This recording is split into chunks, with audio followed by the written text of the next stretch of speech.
প্ৰথম মিটিংখনতে কৈ গৈছিলো যে আসামে সেঞ্চুৰী হবে, বাংলায় ডাবল সেঞ্চুৰী হবে। এনেই কৈছিলো ফুৰ্তিতে, হৈ গ'ল আৰু কি কৰিম এতিয়া। আমি উত্তৰবংগ নহয়, আমাক যিমান চাব দিছিলে, মই মানে আপোনালোকে অশোক সিংহালক কেতিয়াবা সুধিব কলিকতাৰ ওচৰ পাজৰৰ চিটখিনি, কাৰণ বেংগলৰ উত্তৰ বেংগলৰ ইলেকশ্যনটো ফাৰ্ষ্ট ফেজত আছিলে 23 তাৰিখে। মই মিটিং কৰিছো উত্তৰ বেংগলত, কিন্তু আমাক যি বিশেষ কামৰ দায়িত্ব দিছিল সেইখিনি কলিকতা প্ৰেচিডেন্সিৰ দায়িত্ব। প্ৰথম মিটিংখনতে কৈ গৈছিলো যে আসামে সেঞ্চুৰী হবে, বাংলায় ডাবল সেঞ্চুৰী হবে। এনেই কৈছিলো ফুৰ্তিতে, হৈ গ'ল আৰু কি কৰিম এতিয়া।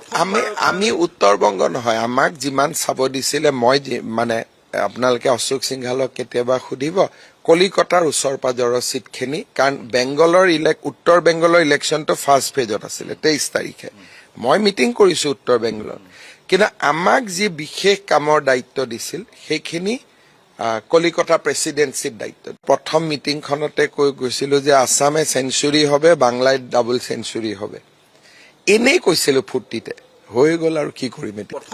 আমি উত্তৰবংগ নহয়, আমাক যিমান চাব দিছিলে, মই মানে আপোনালোকে অশোক সিংহালক কেতিয়াবা সুধিব কলিকতাৰ ওচৰ পাজৰৰ চিটখিনি, কাৰণ বেংগলৰ উত্তৰ বেংগলৰ ইলেকশ্যনটো ফাৰ্ষ্ট ফেজত আছিলে 23 তাৰিখে। মই মিটিং কৰিছো উত্তৰ বেংগলত, কিন্তু আমাক যি বিশেষ কামৰ দায়িত্ব দিছিল সেইখিনি কলিকতা প্ৰেচিডেন্সিৰ দায়িত্ব। প্ৰথম মিটিংখনতে কৈ গৈছিলো যে আসামে সেঞ্চুৰী হবে, বাংলায় ডাবল সেঞ্চুৰী হবে। এনেই কৈছিলো ফুৰ্তিতে, হৈ গ'ল আৰু কি কৰিম এতিয়া। আমি উত্তৰবংগ নহয়, আমাক যিমান চাব দিছিলে, মই মানে আপোনালোকে অশোক সিংহালক কেতিয়াবা সুধিব কলিকতাৰ ওচৰ পাজৰৰ চিটখিনি, কাৰণ বেংগলৰ উত্তৰ বেংগলৰ ইলেকশ্যনটো ফাৰ্ষ্ট ফেজত আছিলে 23 তাৰিখে। মই মিটিং কৰিছো উত্তৰ বেংগলত, কিন্তু আমাক যি বিশেষ কামৰ দায়িত্ব দিছিল সেইখিনি কলিকতা প্ৰেচিডেন্সিৰ দায়িত্ব। প্ৰথম মিটিংখনতে কৈ গৈছিলো যে আসামে সেঞ্চুৰী হবে, বাংলায় ডাবল সেঞ্চুৰী হবে। এনেই কৈছিলো ফুৰ্তিতে, হৈ গ'ল আৰু কি কৰিম এতিয়া। আমি উত্তৰবংগ নহয়, আমাক যিমান চাব দিছিলে, মই মানে আপোনালোকে অশোক সিংহালক কেতিয়াবা সুধিব কলিকতাৰ ওচৰ পাজৰৰ চিটখিনি, কাৰণ বেংগলৰ উত্তৰ বেংগলৰ ইলেকশ্যনটো ফাৰ্ষ্ট ফেজত আছিলে 23 তাৰিখে। মই মিটিং কৰিছো উত্তৰ বেংগলত, কিন্তু আমাক যি বিশেষ কামৰ দায়িত্ব দিছিল সেইখিনি কলিকতা প্ৰেচিডেন্সিৰ দায়িত্ব। প্ৰথম মিটিংখনতে কৈ গৈছিলো যে আসামে সেঞ্চুৰী হবে, বাংলায় ডাবল সেঞ্চুৰী হবে। এনেই কৈছিলো ফুৰ্তিতে, হৈ গ'ল আৰু কি কৰিম এতিয়া। আমি উত্তৰবংগ নহয়, আমাক যিমান চাব দিছিলে, মই মানে আপোনালোকে অশোক সিংহালক কেতিয়াবা সুধিব কলিকতাৰ ওচৰ পাজৰৰ চিটখিনি, কাৰণ বেংগলৰ উত্তৰ বেংগলৰ ইলেকশ্যনটো ফাৰ্ষ্ট ফেজত আছিলে 23 তাৰিখে।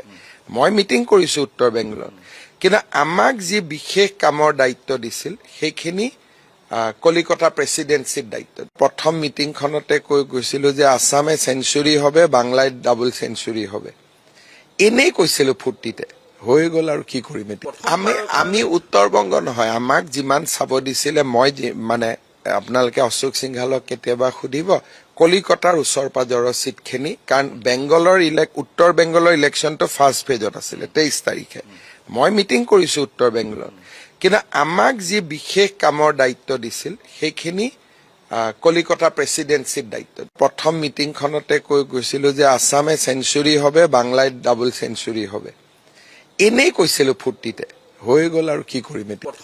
আমি উত্তৰবংগ নহয়, আমাক যিমান চাব দিছিলে, মই মানে আপোনালোকে অশোক সিংহালক কেতিয়াবা সুধিব কলিকতাৰ ওচৰ পাজৰৰ চিটখিনি, কাৰণ বেংগলৰ উত্তৰ বেংগলৰ ইলেকশ্যনটো ফাৰ্ষ্ট ফেজত আছিলে 23 তাৰিখে। মই মিটিং কৰিছো উত্তৰ বেংগলত, কিন্তু আমাক যি বিশেষ কামৰ দায়িত্ব দিছিল সেইখিনি কলিকতা প্ৰেচিডেন্সিৰ দায়িত্ব। প্ৰথম মিটিংখনতে কৈ গৈছিলো যে আসামে সেঞ্চুৰী হবে, বাংলায় ডাবল সেঞ্চুৰী হবে। এনেই কৈছিলো ফুৰ্তিতে, হৈ গ'ল আৰু কি কৰিম এতিয়া।